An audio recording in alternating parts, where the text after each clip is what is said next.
Видите, ваквата изјава е скоро неколку месеци. Јас и понатаму ќе продолжам да вршам работата. Оваа изјава постојано се слушаше од сега веќе екс-републичкиот обвинител на прашањето дали ќе поднесе оставка по повиците на премиерот Мицкоски и одлуката на владата да покрене иницијатива за негово разрешување.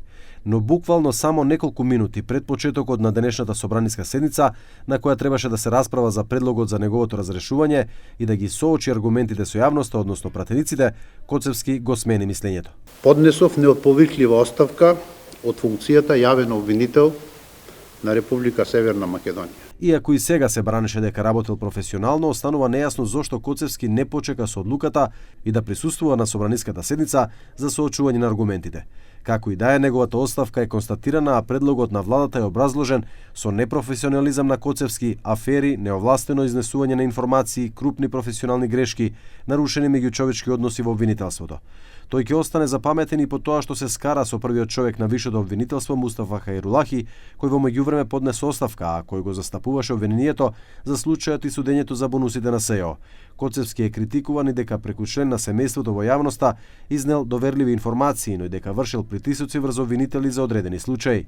Последниот голем случај за кој исто така има критики е случајот Пулс, каде според критиките од јавноста со вака конструирано и обемно обвинение, Коцевски сакал да купи уште некоја време на обвинителската фотеља.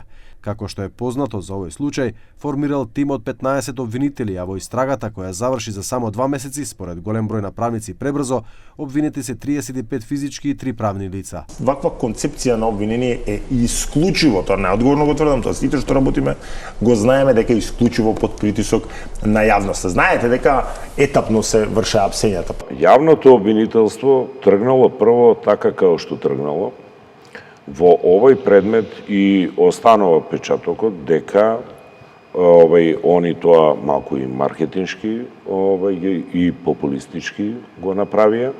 Има премногу контрадикторности во самиот обвинителен акт. Вие да опфатите, затоа што зборуваме за настан за пожар, предизвикан пожар.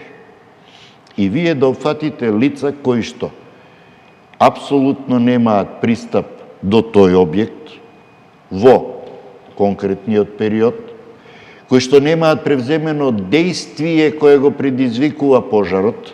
Коцевски на функцијата јавен обвинител стапи на 13 февруари 2024 година. Премиерот Мицкоски во неговите јавни настапи за разрешувањето на обвинителот изјави дека му дале доволно време од година и половина на Коцевски да почне да работи како што треба, но сепак тој не ја искористил таа шанса.